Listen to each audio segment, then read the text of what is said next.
A huge change, a tidal wave per se, has swept across Genshin Impact with new elements, reactions, characters, kind of. Now today, we are going to look at some tier lists and focus on the changes that have occurred in the game. Are these tier lists good, or are they straight up bad and useless? Well, we're gonna find out right now. So stay tuned.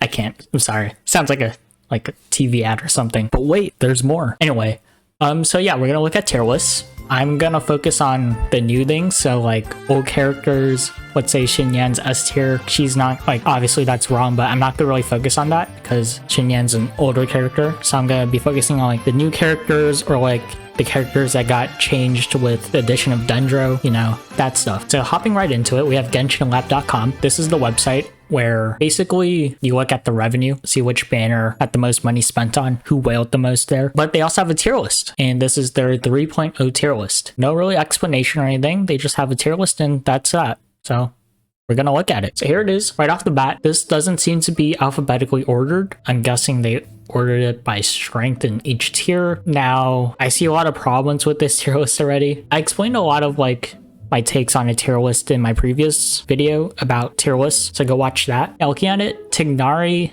is definitely not SS tier. Yeah, he's just not at all. I mean, I think he's a balanced character, but a balanced character isn't top tier. Top tier characters are broken characters. Ideally, every character would be balanced, but that's just not possible. Okay, I know I said I'd only focus on the new stuff, but Klee S tier? I mean, I love Klee and all, she's adorable, but come on. Don't make me be the mean uncle. Yeah, I'm not gonna say anything more. I think Fischl is definitely underrated here still. Like, Fischl just got a lot better with this patch. Like, she's definitely better than Keqing, who also got buffed this patch, but Fischl is even better. And she's definitely above Diluc and all that. I mean, no shame to Diluc. His skin looks amazing, but drip unfortunately doesn't equal power. Or maybe it does. Dory A tier. I mean, sure, like she's an electro applier healer, but as of 3.0, Kuki is better than Dory. Solely for the fact that Kuki does not have downtime on her electro application, but Dory has 8 seconds of downtime. Why do we have so much downtime? I think the worst thing about this tier list is Sucrose's placement. They are mad underrating Sucrose here. She's insane. Like, especially with this patch too. Like, before she was still insane, and after she's still insane. Yeah, and she just gets better with more teams. Her Hyper Bloom team with Sucrose, Xingqiu, Fischl, and DMC. Like, that team is great. Does great Hyper Bloom damage, right? You have Xingqiu, which is great. It doesn't need Bennett, so you can put Bennett on the other team, which is massively valuable, because if a team is good and doesn't need Bennett, it means you could put Bennett on your other team, have a great team there too. And Sucrose, you know, Elemental Mastery is important for Dendro reactions, and what does Sucrose give you? Well, just that, EM. Moving on to the second tier list, this is by Real Sport 101. It's easy to tell that they're very sports based, like sports games based. You can see up top that they have FIFA, what our football manager is, Madden, NBA 2K, WWE 2K, you know, all those sports games, which are, in my opinion, always trash. Each year they're copies of each other. This website, usually dedicated to the sports games, has decided to branch off, leave the nest, and try Genshin Impact. A great idea. Here we are. Who knows, maybe they got it right. But they have their Genshin Impact 3.0 tier list. Best DPS, sub DPS, support, and elemental enabler characters. Okay, so they categorize it. It's nice. All right, so here are their categories. Main DPS, that's pretty self-explanatory. Sub DPS, okay, sure. Additional source of elemental damage. Supports, playing buffs, healing, cleansing, shields, reducing enemies' defense. Elemental enablers.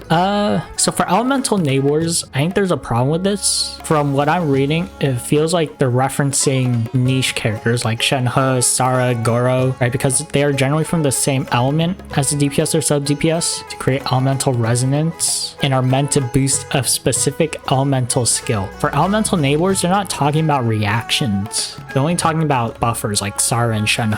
So I don't see any reaction enablers here in their categories, which is a very big part of the game. Probably the most important part of a team, reactions, because that's where you're gonna get your damage from. Yeah, imagine like Ayaka without freeze. Like, Ayaka is still good, she does a lot of damage, but freeze makes her bonkers, like broken, right? And who enables those freezes? Well, the Hydra character. Without the Hydra character, your team can't freeze. So that Hydra character is very important. And what do you need in a good Hydra character for a freeze freeze team. Consistent hydro application like Kokomi, Xingqiu. Kokomi usually for Ayaka freeze, but you know, like the general enablers, like hydro enablers, right? You have Child, Yolan, Xingqiu, all that stuff, right? They are the bread and butter of a team, either for Vape, Freeze, even Taser, and even, you know, Hyper Boom too.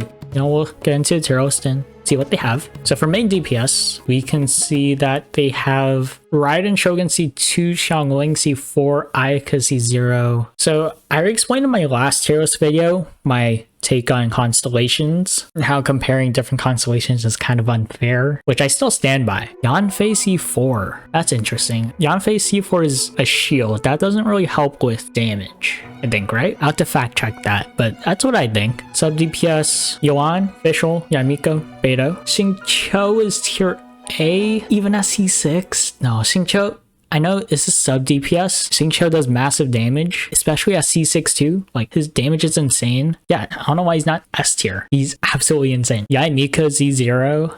Like, yeah, sure, Yai Miko can be good. Xingqiu is definitely better. Yai Miko, you spend too much field time. Like, too much. You E, then Q, then E. You're never getting out of that character. You're not even invulnerable when using your skills, so you can also die. So yeah, I mean, Yai Miko is good. Don't get it wrong.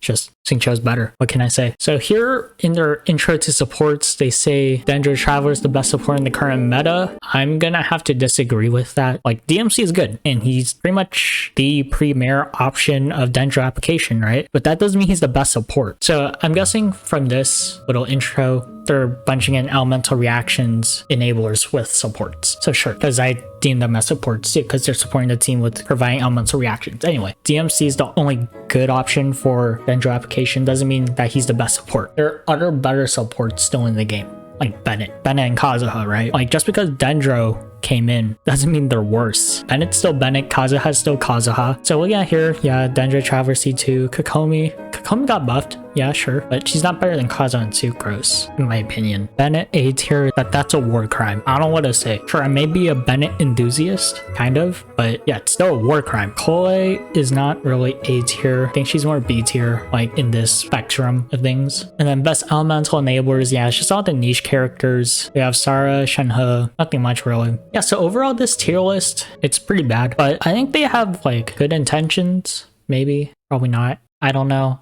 I think they're just trying to get something out, honestly. I mean, I hope they have good intentions, but more not likely than likely. I think they're too caught up in Dendro, in the new Dendro teams, so they rate them higher than they're actually valued at. They're in that Dendro fever. So pretty much these Genshin 3.0 tier lists aren't too bad, I would say. There are a lot of mistakes. I mean, a lot. Some undervalue Fischl, some overvalue Dendro characters because they're new, they're hyped up. So there's just a lot of factors that play into it. Like I said, just play who you like or who you want to pull. You know, say if you like their play style or not. You can watch a lot of videos on how they play. If you like it, then yeah, sure. Every character is valuable in this game. Some just take more investment than the others. But yeah, I hope you liked the video and I'll see you later.